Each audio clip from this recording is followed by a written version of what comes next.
Amen. So good morning, everybody, and welcome to New Covenant House. For all the folks worshiping with us for the first time, my name is Femi. I know my name. I wasn't checking my name. I'm just trying to make sure that there's an announcement there that I need to remember. I wanted to make sure that I don't lose it. Larry, this is what you've caused. My name is Femi Omotayo. I'm the lead pastor of this congregation.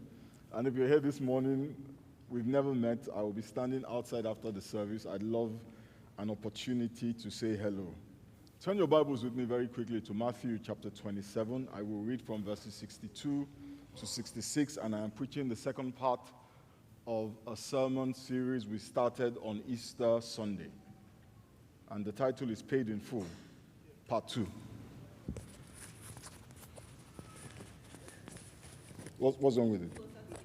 Closer to my mouth. Is this better? Huh? It's better.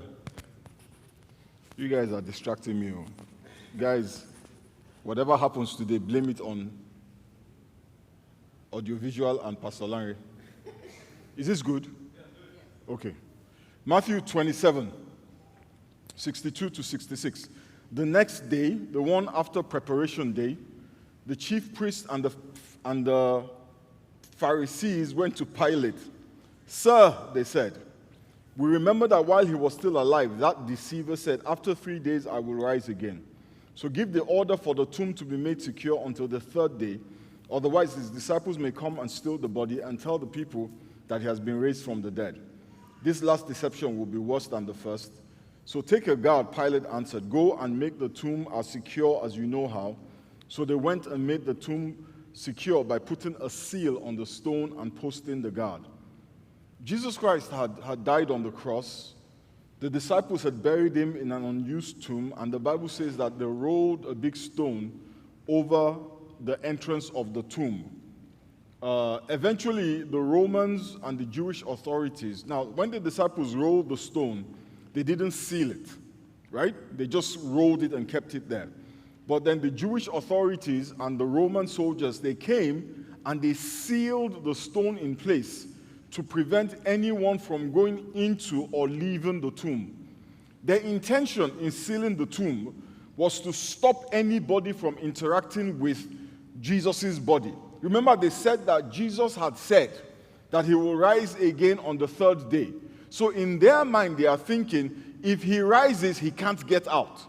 And if somebody is going to help him rise, they can't get in. Amen? They wanted to stop him from fulfilling the purpose that he said he came to fulfill.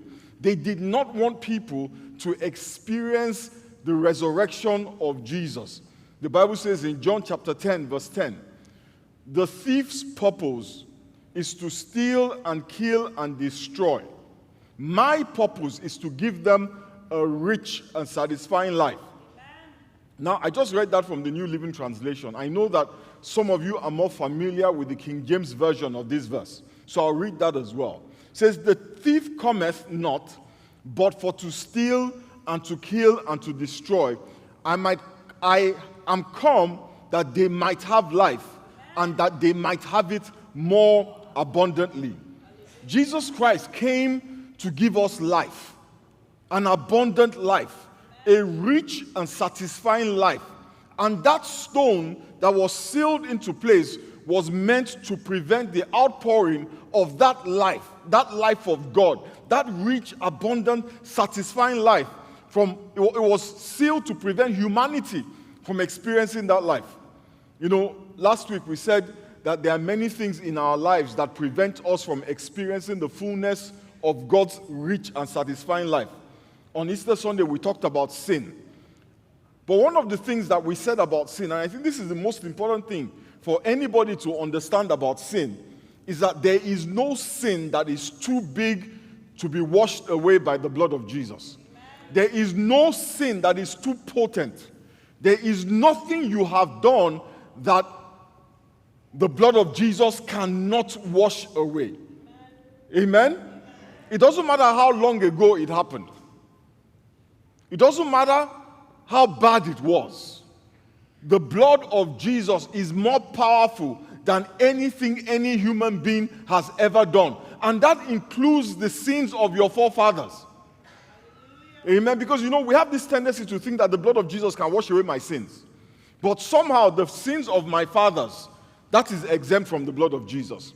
The sins of my ancestors, that is exempt from the blood of Jesus. Somehow the blood of Jesus cannot go back far enough to deal with those sins. Therefore, I am still subject to the consequences of those sins. And that is what ancestral curses are, right? That is what ancestral iniquity is. It is sin that cannot be washed or cleansed by the blood of Jesus, right? Whatever pertains to me, whatever is in my history, when I come under the power of the blood of Jesus, the Bible says, old things have passed away. Behold, all, not some, all things, even the ones that happened hundreds of years ago, all things have become new.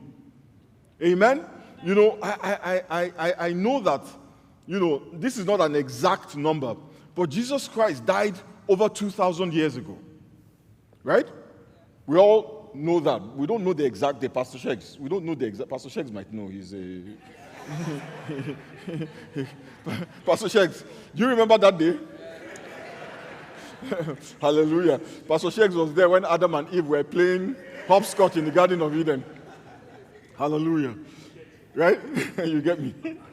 So 2,000 years ago, Jesus died, right?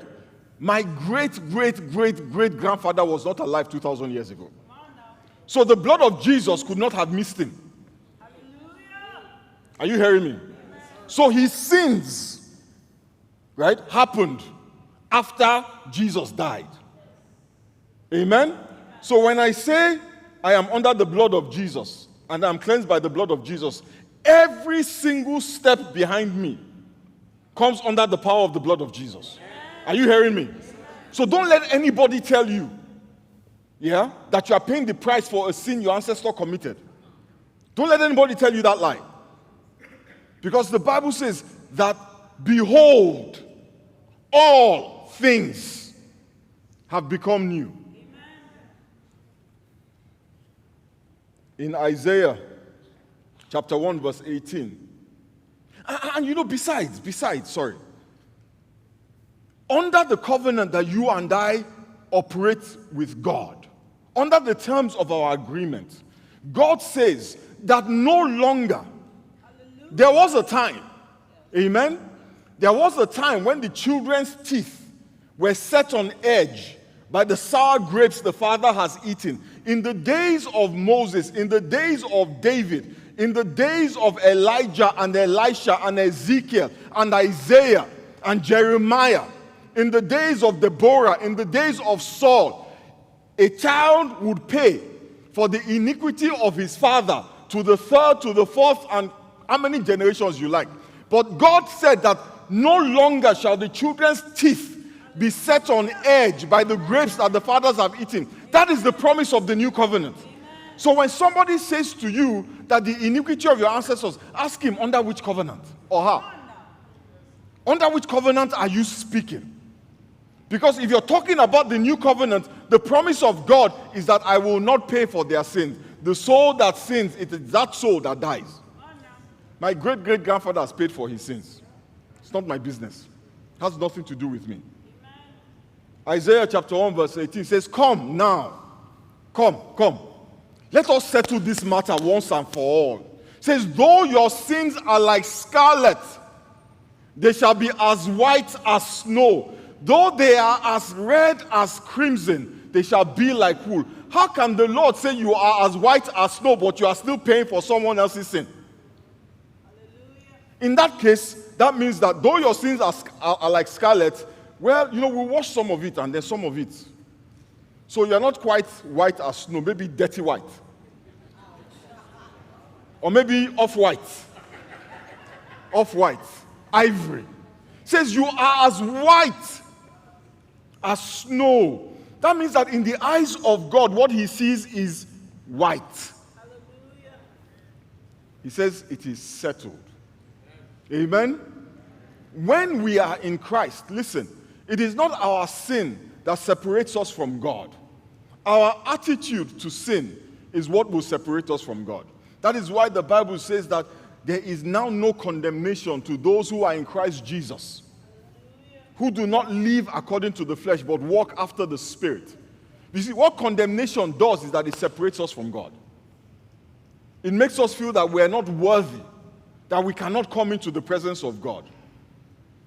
Peter had a repentant heart, and Jesus served him a meal of fish and bread, grilled fish and bread. Not broiled fish, grilled fish on a charcoal fire. Judas did not, even though they both committed the same sin. David had a repentant heart, but Saul made excuses and tried to blame others for his sin. What did God do? He took the crown from Saul, but he called David a man after his own heart. That story of Saul and David, right, it is very problematic for our theology. Because if you compare, the sins of David and the sins of Saul, what did Saul do? Let's talk about what David did. David slept with another man's wife. That was very bad. Then he killed the man. Yeah? How bad is that? On a scale of 1 to 10. That's 25. That's 25. Right? What did Saul do? Saul was about to go into battle. And the prophet said to Saul, don't give any sacrifice until I come. Right? So Saul is waiting. Service managers are complaining. He's waiting for the prophet. Service managers are waving their flag. So you know what Saul did? He signaled the choir to start praise and worship. On a scale of 1 to 10, how bad is that? 0.05. And I'll tell you why. The worship was not for Saul. It was to God. But the Bible says obedience is better than sacrifice. Right? So Saul sinned by offering the sacrifice before he was supposed to. Right? David sinned by adultery and murder. Right? On a scale of 1 to 10, whose sin is worse? So why is David a man after God's heart and Saul isn't? Why is it that he said to Jesus, I will give you the keys of David? I'll tell you why. The attitude. David came before God and said, it is against you, O God, that I have sinned. It was in iniquity that I was born, even from my mother's womb. David came to God with a penitent heart. Saul came with an attitude. Saul is like, well, the guy was late and I had to do something. You know, he blamed it on the service managers. It's always their fault. Seriously. If you're a service manager, Saul did not like you. Amen? If you come to God with a humble and repentant heart, He will always forgive you. And not only will He forgive you, He will restore you. Amen. The Bible says, repent and be converted, and times of refreshing will come upon you. And by the way, repent is not apologize. To repent means to turn away, to change direction. To be converted means to change. And the way to change, the way to repentance and conversion is Christ. Amen? It says times of refreshing will come upon you. You know, Jesus Christ gave us a model of what happens when a sinner comes back to the Father. And it's the story of the prodigal son. Right? That guy messed up, man. If I was that boy's father, oh my God, the guy would have had a hard time. But maybe my wife, who has a soft heart, will plead for him. And I will let him back in the house, but he's staying in the servants' quarters. And he's not allowed to use my name. Everybody knows him by his first name, Prodigal. Hallelujah. When a family is eating, he can't join us. He has to go and sit in one corner. Because my wife begged, we let him back in the house. But what did God, what did Jesus show us? Not only did he welcome the boy, right? He didn't hide him away. He threw a party for him. Killed the fatted calf. That was like, the Dom Perignon of the time. He brought it out. What's good food? The caviar, of the time. The turkey, the ham, the jollof rice. Not the Nigerian one, the Ghanaian one, the Nigerian one. Where my Ghana brothers at? Yes, I'm pandering, I know. Do they make jollof rice in Cameroon? Okay, they brought the Ghanaian, the Cameroonian, the Nigerian jollof rice, and the Mexican one too. Just brought all. Hallelujah. Praise the name of the Lord. And then he invited people. He invited people to come and celebrate. He said, that my son that was lost, he has been found. Hallelujah. The Bible says every time one sinner repents, there's a rejoicing in heaven. There's a celebration in heaven. Amen? Listen, the devil does not want you to be refreshed. Even though God has forgiven you. And let me tell you something about the forgiveness of God. When God forgives, it is as if he has forgotten it. He will never deal with you based on the memory of your sins. Now, if my wife does something wrong, like one day she okay, let me not lie. She drove her car. I saw her car. She'd been driving it. And I saw some dents on it. Right? And I asked her what happened. She said, she was pulling out of the garage. I said, okay, no problem. I forgive you. I went to go and hide my keys.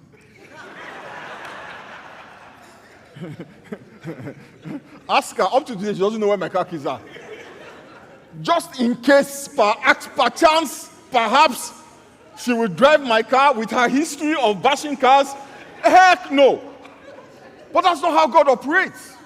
Right? It's just a scratch. Don't worry, you are forgiven. It's okay. It's okay. I forgive you. I'm not holding it against you. Amen? But you're not driving my car. And that's how human beings operate. Right? We say it's okay. We let it go. But never again will we give you that opportunity. In fact, if we give you that opportunity, people tell us we're stupid. People say you have not learned from your mistakes. Once beaten, twice shy. Fool me once, shame on you. Fool me twice. That's how we think. And we project that onto God. And the devil comes and whispers in our ears, oh, he forgave you yesterday. You think he has forgotten? That is why that problem is happening. It's that sin that happened 25 years ago. And then he will bring the sin to your recollection as if you did it yesterday. And then when God calls you, you can't hear because you're hiding. Like Adam hid from God. It is the devil that keeps accusing us in our mind. Listen, the Holy Spirit will never remind you of sin. Are you hearing me? If anything is talking to you, something just dropped in my spirit, it's not the Holy Spirit. Yeah? He doesn't drop in people's spirit. He's not Tom Cruise. Dropped in my spirit. I don't understand. I don't understand. We say some things. I'm sorry. I just imagine the Holy Spirit rappelling into my spirit, just dropping there and saying, Come on. Jesus Christ did not come to condemn the sinner. He came to save him. That condemnation that you are feeling for something you have repented over is not from God. It is from the devil trying to keep you in chains. Amen? You know what else keeps us from experiencing the life of God? I want to talk about that really quick. I was looking at these scriptures about the gravestone, and I realized something about that gravestone. It was originally put in place by a man called Joseph of Arimathea. And he put it in place for a good reason, right? He put it in place to protect Jesus' body from thieves, from grave robbers.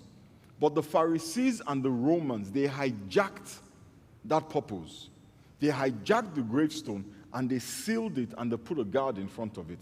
No, the Holy Spirit showed me, it didn't drop in my spirit, he showed me that the Pharisees and the Romans represent the law and religion. For the Pharisees, their goal in sealing the tomb was to preserve a religious culture which was threatened by the message of Jesus. The Romans representing the law, and their goal was to ensure that the law of Caesar was not undermined in any way. And the Pharisees derived their authority from the Romans. Religion comes from law. Religion thrives on legalism. It thrives on law. Relationship thrives on grace. Religion needs rules and regulations. When you build rules and regulations for yourself, let me tell you what happens. You enter into religion and you step out of relationship. Because relationship is alive. It is dynamic. It is living. It is breathing. Religion is static. So when somebody is telling you that's how we used to do it, know that they've entered religion. That's how we did it 5 years ago. That's how my father's church, that's how they did it. Can the Holy Spirit not do it a different way? You know, let me tell you something. When Samson fought the Philistines in the book of Judges, every time he attacked the Philistines, he had a different method. There was always a different method. That tells you that the Holy Spirit moves in diverse ways. Listen, my brothers and sisters, if you want abundant life, you must roll away the stone of religion. The Pharisees were very religious. Can I have my stuff? They were very religious, and I'm going to show you something. They obeyed all the laws of Moses. Some of them would even go as far as tithing mint leaves. In Matthew 23, thank you. Matthew 23, verse 20, Jesus Christ says, "Woe to you, teachers of the law and Pharisees, you hypocrites! You give 1/10 of your spices, mint." This is mint, right? So the Pharisees would sit down and they would count the mint. 1, 2, 3, 4, 5, on, and then they will say, okay, 10%, this is 10%. Can I have an offering envelope? And then they will put the 10% inside, take it to the temple. This is mint leaves. I take it into the temple and give it to God. Or they will take deal. This is deal. This is how tiny deal. Can you see this? This is how tiny deal is. And guess what? They would sit down and they will count it. And they will count it, right? And give God 10%. This is cumin. This one is the one that's a trip. This is cumin. This is how tiny. Can you see this? These grains are smaller than a grain of rice, right? So they would sit down and wait that they can't count it. Even they are not that mad. They would wait. They would wait, right? Thank you. Oh, thank you very much. I can't forget to give my tithe. So this is my tithe of deal. This is my tithe of mint. Oops, too much. We have to get it right. Can't make a mistake, lest the Lord strike you. And this is my tithe of cumin.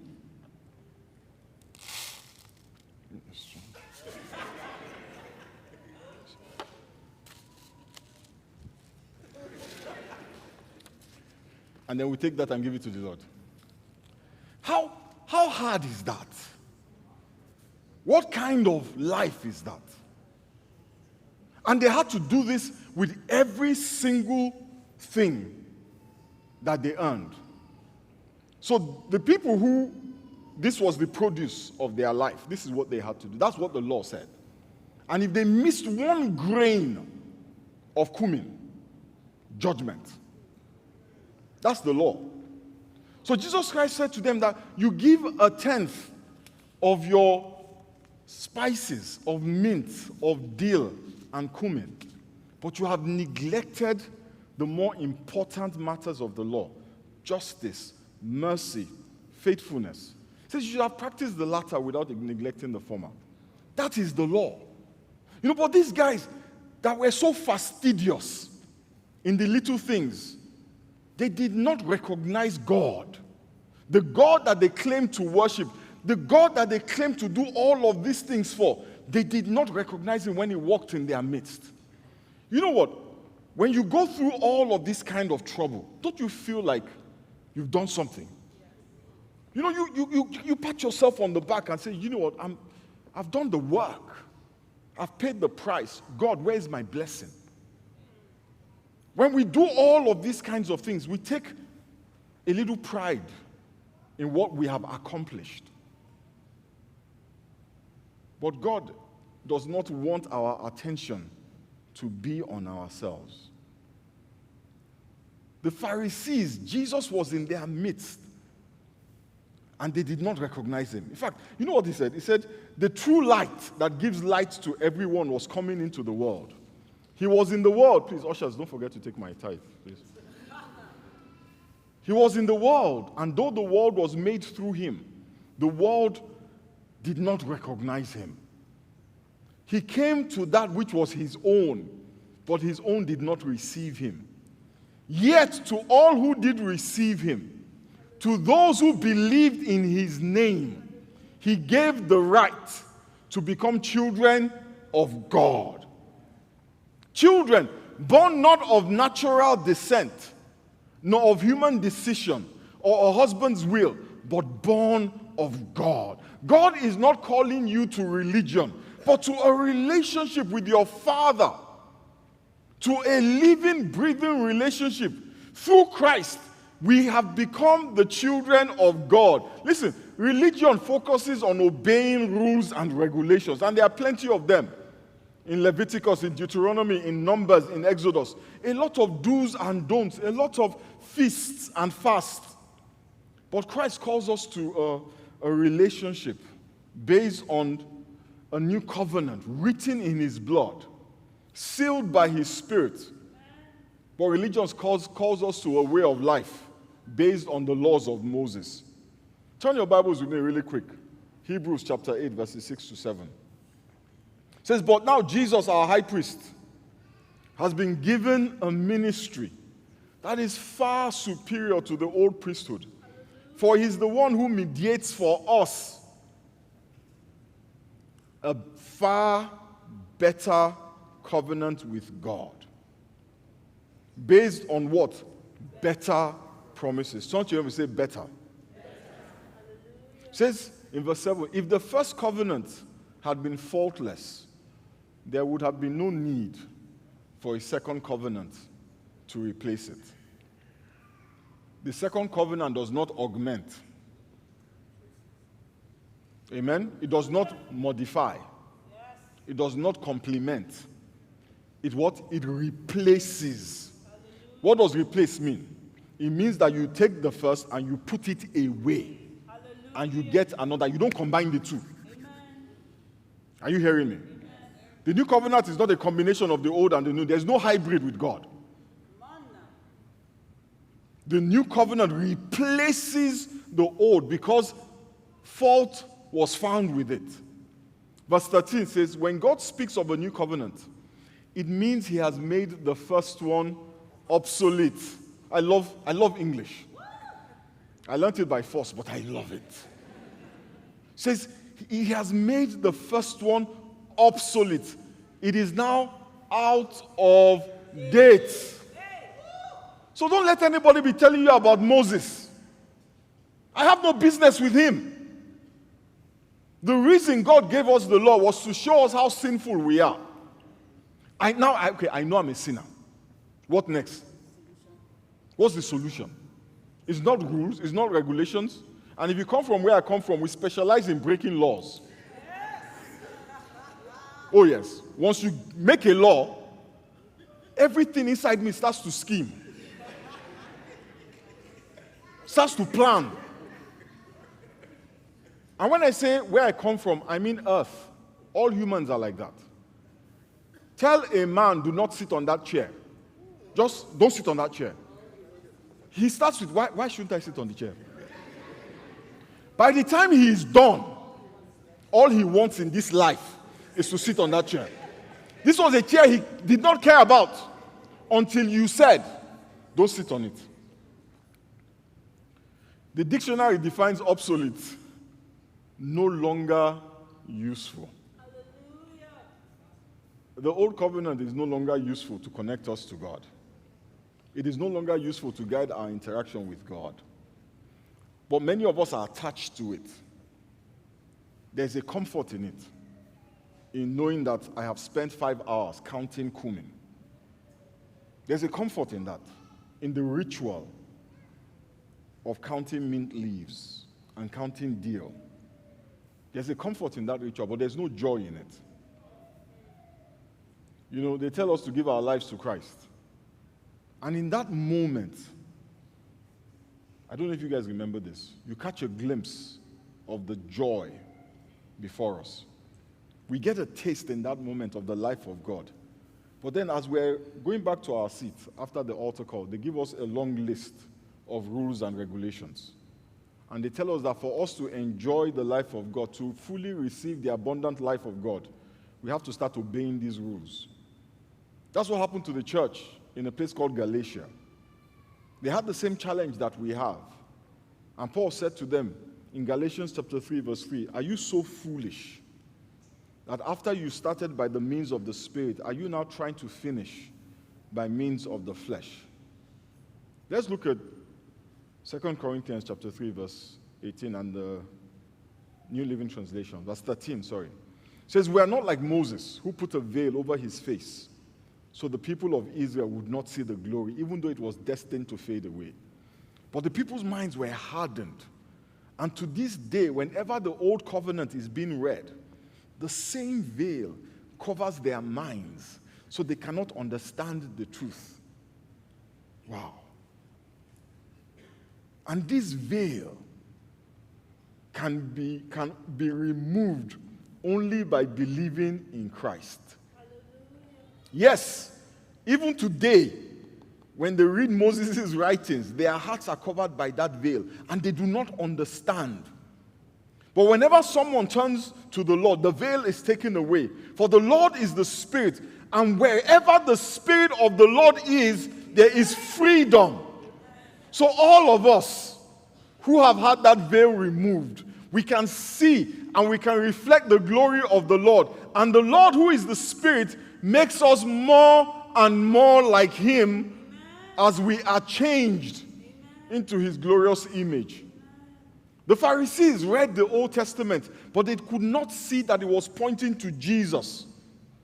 A veil covered their hearts and their eyes, and their hearts became hardened. Listen, religion only produces hard people, hypocrites, a judgmental attitude, self-righteousness. You cannot be under grace and be self-righteous, because you know that everything you have and everything you are was given to you. So how do you look down on somebody who doesn't have what you have? That's what religion does. You have what you have because you counted cumin and mint and dill. So the person that did not count cumin is less than you. What's wrong with you? Can't you count cumin? If I did it, you can do it. 7 steps to counting your cumin. If you follow them diligently, you too will be blessed like me. That's what religion does. A judgmental attitude, a lack of peace, constantly checking. Have I gone wrong? Have I made a mistake? Did I sin yesterday? Did I sin the day before yesterday? Did my ancestors sin? I don't know. Maybe my father, maybe my grandfather. No, it was my great-grandmother. It focuses all the attention on us and our abilities, and it takes our eyes off God. In Isaiah, the Bible says, you will keep in perfect peace he whose mind is fixed on you. Not those whose thoughts are fixed on themselves, on their flaws, on their weaknesses, on their struggles, on their sin. If you have no peace, your thoughts are not on God. Your thoughts are on yourself. How will you do it? How can't you do it? Is it possible? Is it not possible? Jesus Christ said, I am the way and the truth and the life. No one comes to the Father. Listen, he didn't say no one comes to God.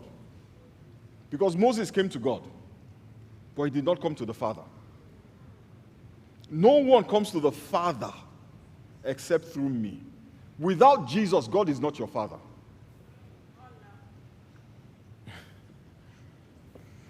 Jesus Christ is who our thoughts should be on. If we want to connect with God as a father, not as a master. Hallelujah. Amen. You know, there's a man of God that many of us might know. His name is Pastor Adeboye. He does something that I didn't understand. He always calls God Daddy. Have you ever, anybody know him? That is revelation. I don't call my teachers Daddy. I don't call my boss Daddy. I call my father Daddy. And that relationship, you can only access it through Christ.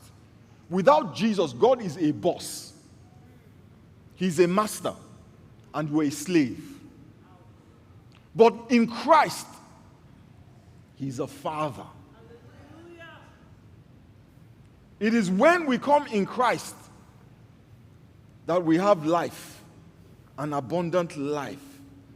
Jesus' intention is not for you to strive to connect with God. It is so that we can have rest. Because through him, you are already connected to God.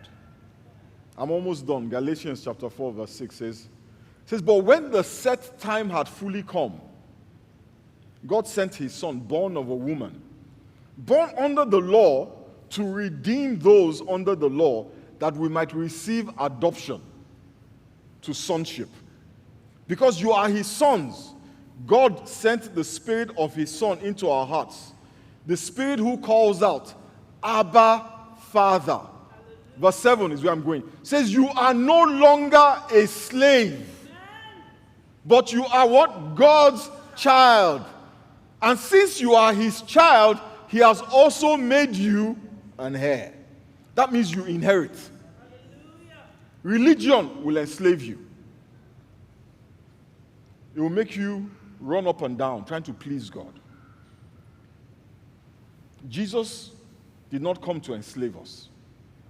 He came to give us liberty. He has paid in full for your sonship. Your adoption papers into the family of God, with the right to inherit all that the Father has been signed with the blood of Jesus.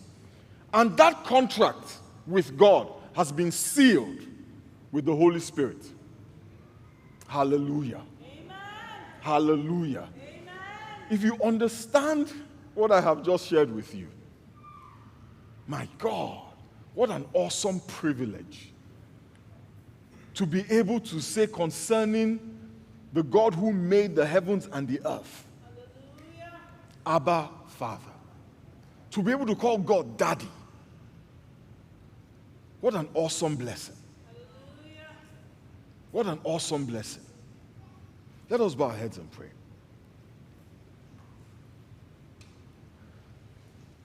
And so, Father, we thank you. Father, we bless you. Almighty and ever-living King, we give you praise. We thank you, Father, for all that you have done for us. But most importantly, Father, we thank you for the blood of Jesus that has washed away all our sins, for a new and better covenant based on new and better promises. We give you praise and we give you glory. We ask that, Father, the truth and the reality of the new birth and the new life will be made real to each and every one of us in the name of Jesus. And Father, for those of us who have not accepted you as Lord, who have not accepted that the blood of Jesus was shed for us, Father, we ask even now that your Spirit will start to minister to our hearts. And if you're here, you have never said, I accept that Jesus died for me. I accept that his sacrifice was made for me. It's a simple prayer that you need to pray. And you can repeat after me, Father, I accept that Jesus died for me. I accept that his blood was shed for me. I accept that his sacrifice on the cross was made to pay for my sins. That by giving up his life, he made atonement for me. Thank you, Father, for that gift. Thank you for the sacrifice. Thank you for your love. I receive it with thanksgiving in the mighty and precious name of Jesus. Amen. If you said that prayer this morning, I want you to know it's not about rules and regulations. I do not have any rules for you to follow. I do not have any laws for you to obey, any regulations that you must conform with. I ask only that you show God your gratitude with the life that you live. If you said that prayer, there's some information on the screen.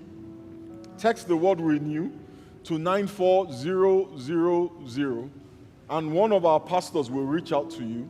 And the goal is not to give you rules and regulations. The goal is just to help you enter into the fullness of all that God has ordained for you. The goal is to help you have understanding of some of the things that we have talked about today. Hallelujah. Praise the name of the Lord.